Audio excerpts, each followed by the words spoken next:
नमस्कार दोस्तों, बचा हुआ अपना जो ऑपरेटिंग सिस्टम का पार्ट है वो आज हम यहाँ पर पूरा करेंगे।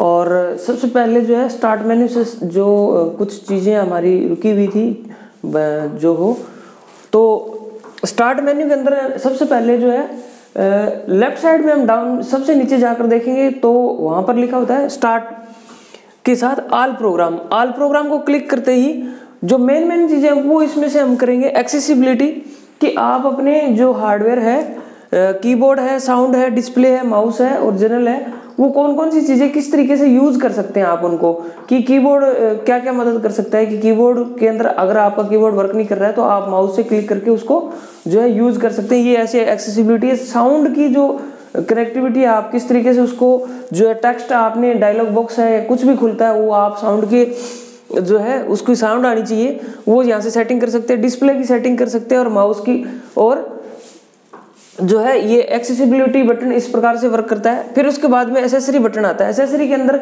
आपको मैंने कहा था कि कुछ एप्लीकेशन सॉफ्टवेयर होते हैं जो ऑपरेटिंग सिस्टम के साथ ही जो है डाउनलोड हो जाते हैं और उसके साथ ही अटैच आते हैं। कुछ ऐसे एप्लीकेशन सॉफ्टवेयर की वही दूसरी कंपनियां बनाती है और कुछ हमें बाहर से जो इंस्टॉल करने पड़ते हैं। जैसे जिस प्रकार एक छोटा सा एग्जांपल है कि सीडी राइट करने के लिए यहीं पे भी ऑप्शन होता है कि आप फाइल को वहाँ पे लिख सकते हो, लेकिन आपको नेरो नाम से सॉफ्टवेयर भी आता है जो सीडी डीवीडी को आप जो है दोबारा अलग से सॉफ्टवेयर इंस्टॉल करके और बना सकते हैं उसको। इसके अंदर एसेसरी के अंदर कैलकुलेटर है यूज करने के लिए, और उसके बाद नोटपैड। मैं आगे क्लास के अंदर आपको नोटपैड के बारे में और वर्डपैड के बारे में, एमएस पेंट के बारे में, इन सब के बारे में जो अगली क्लास में मैं आपको बताऊंगा। उसके बाद में एमएस पेंट है। यहाँ पे आपको जो है आप छोटी मोटी जो है आप इमेज क्रिएट करने के लिए, कुछ डायग्राम वगैरह बनाने के लिए ये एप्लीकेशन सॉफ्टवेयर है। और रिमोट डेस्कटॉप कनेक्शन, कि आपका कंप्यूटर किसी नेटवर्क पे जुड़ा हुआ है या किसी एक सिंगल कंप्यूटर से जुड़ा हुआ है, तो आप उसकी डेस्कटॉप को यहाँ रन कर सकते हैं दूसरे कंप्यूटर की, और आपकी खुद की यहाँ की डेस्कटॉप वहाँ रन हो सकती है। ये दोनों जगह एप्लीकेशन जो ओपन करके और इसमें जो वेरीफाइंग कोड है वो पास किया जाता है और वहाँ पे लगाकर आप किसी नेटवर्क से जुड़े कंप्यूटर की डेस्कटॉप को यहाँ रन करवा सकते हैं, यानी उस कंप्यूटर को यहाँ कंट्रोल कर सकते हैं उससे।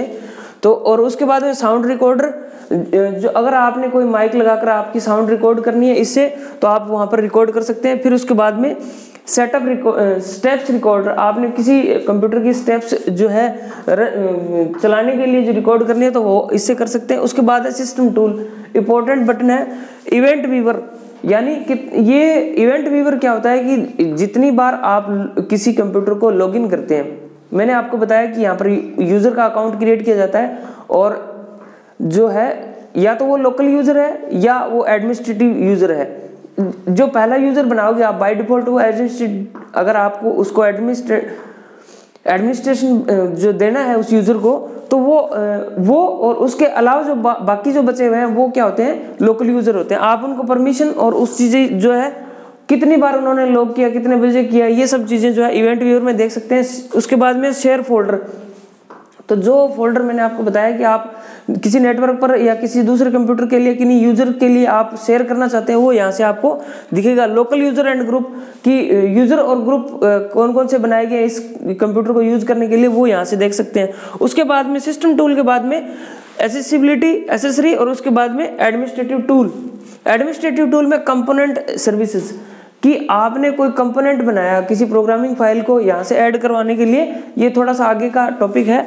और कंप्यूटर मैनेजमेंट, ये इंपॉर्टेंट है कि यहाँ से आप ड्राइव को मैनेज कर सकते हैं और उसमें जो है डिस्क डिफ्रैगमेंट, उसके बाद में क्लीन अप विजार्ड, और ये सब चीज़ें जो है डिस्क को मैनेज करने के लिए यहाँ से यूज़ की जाती है। और उसके बाद में डिवाइस ड्राइवर, आपने कोई भी हार्डवेयर अपने कंप्यूटर के साथ जोड़ा तो उसको अगर आपको रन करवाना है तो कंप्यूटर के ऑपरेटिंग सिस्टम और उस हार्डवेयर की कम्युनिकेशन के लिए एक डिवाइस ड्राइवर नाम का एक एप्लीकेशन होता है, वो आपको इंस्टॉल करना पड़ता है। जो कंपनी हार्डवेयर बनाती है वो इसका डिवाइस ड्राइवर बनाती है, और वो भिन्न भिन्न जो है ऑपरेटिंग सिस्टम के साथ कंपेटिबिलिटी के लिए, यानी उसके लिए अलग अलग से जितने भी ऑपरेटिंग सिस्टम है उन सब के लिए उनके अंदर हर एक डिवाइस ड्राइवर के अंदर अलग अलग फाइलें होती है।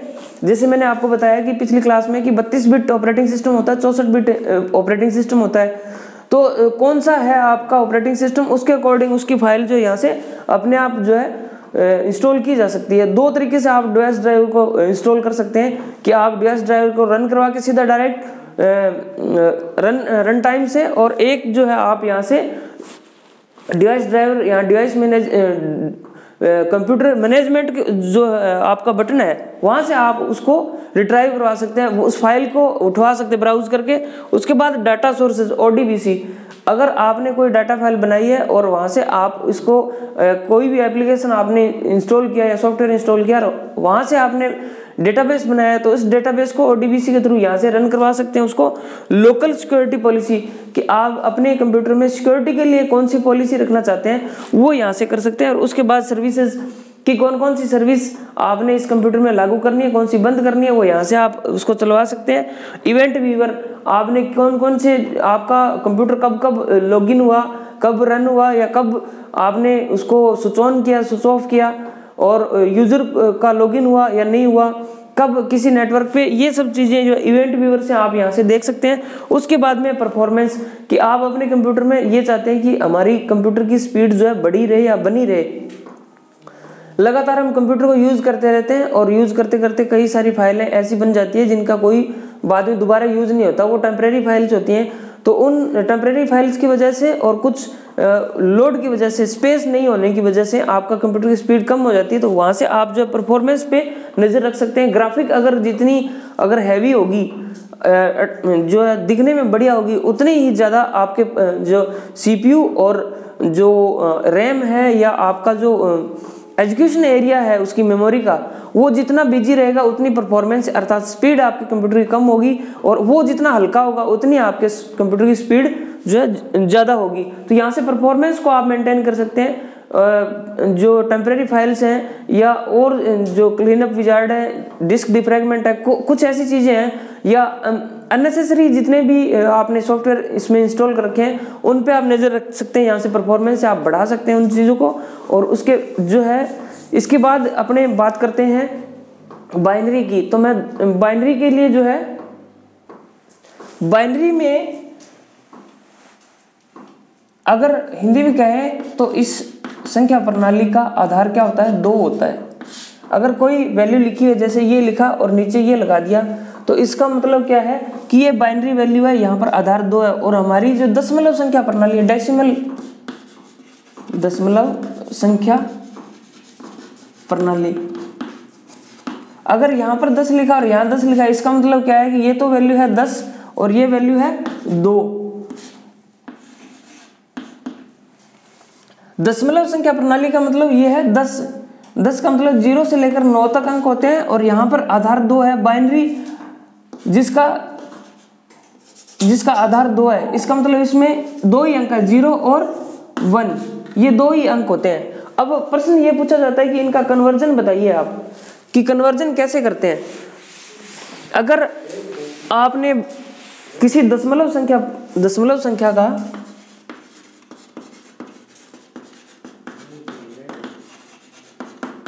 बाइनरी में बदलना है, इसको बाइनरी में बदलना है, तो आप कैसे करेंगे। मान लो 17 है कोई दशमलव संख्या और आपको इसको बाइनरी में बदलना है, तो आप इस तरीके से ना भाग देते जाइए। 17 को भाग दिया 2 से, तो क्या हुआ कि 8 दूनी 16 और बचा कितना 1। फिर 2 को भाग दिया तो कितना 4 दूनी 8, बचा कितना 0। फिर 2 को दिया 2 से, बचा कितना 0। फिर 2 को दिया 1 से, बचा कितना 0। अब इसको इस तरीके से लिखना है कि ये 1 पहले आए, 1 0 0 0 और 1। अब ये हमारी क्या बाइनरी संख्या सही है, इसको जो है क्रॉस चेक करते हैं, तो देखते हैं कि वापस इसको जो है इसमें दशमलव में बदलते हैं। तो यहाँ पर 1 लिखिए, गुणा में लिखिए 2 और उसकी पावर लिखिए 0। यहाँ पर इसके लिए लिखिए 0 गुणा में 2 उसकी पावर 1।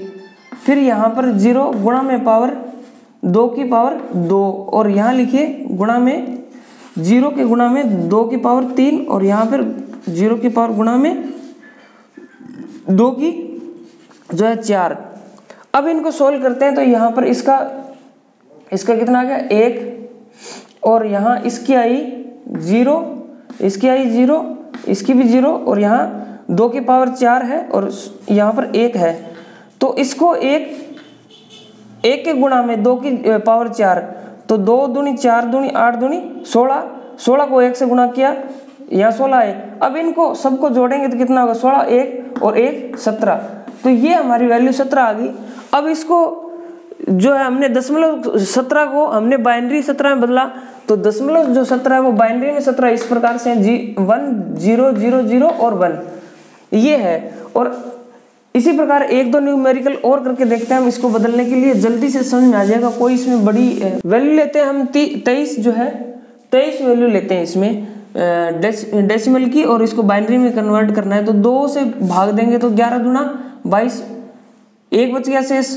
फिर 2 से करते हैं तो 5 दूनी 10 और 1 बच गया। फिर 2 से करते हैं तो 2 दूनी 4, 1 बच गया। और फिर 2 से करते हैं तो 1 से चला गया और पूरा गया तो 0 आ गया। अब इसको इस वे में लिखेंगे तो 1 0 1 1 1, और इसको वापस हम बदलें जो है डेसिमल में, तो कैसे बदलेंगे कि यहाँ से चलते चलेंगे 2 गुणा में 1 के गुणा में 2 की पावर 0, 1 के गुणा में 2 की पावर 1, 1 के गुणा में 2 की पावर 2 और 0 के गुणा में 2 की पावर 3 और 1 गुणा 2 की पावर 4।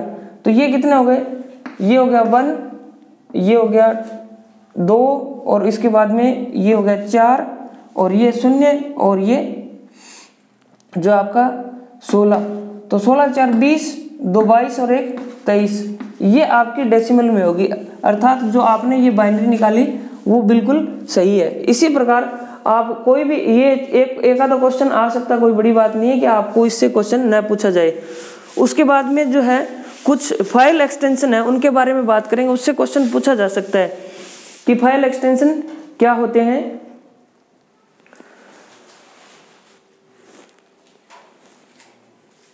फाइल के एक्सटेंशन की बात करें तो फाइल के एक्सटेंशन में सबसे पहले टेक्स्ट फाइल की बात करते हैं। टेक्स्ट फाइल में जो नोटपैड जो आपकी फाइल होती है उस फाइल का पर्टिकुलर जो है एप्लीकेशन सॉफ्टवेयर होता है उसी में रन होती है वो। जिस प्रकार टेक्स्ट फाइल की बात करें तो .txt नोटपैड की फाइल है, डीओसी वर्डपैड की, और विंडो के ये माइक्रोसॉफ्ट कंपनी के ऑफिस जो पुराने यानी 2007 से पुराना वर्जन है उसके लिए डीओसी, और उसके बाद में जो MS ऑफिस के 2007 का वर्जन है उसमें DOC x file, ODT file, PDF file, RTF file, ये टेक्स्ट फाइलें हैं। और उसके बाद जो है वीडियो फाइल की बात करें तो 3GP, AVI, .FLV, .MP4, .MPG, .MPEG और WMV, ये सभी फाइलें जो है आपकी वीडियो फाइल के एक्सटेंशन है। इनसे एक आधा क्वेश्चन पूछा जा सकता है। और उसके बाद audio file AIF, MP3, MPA, WAV और OGG फाइल्स जो है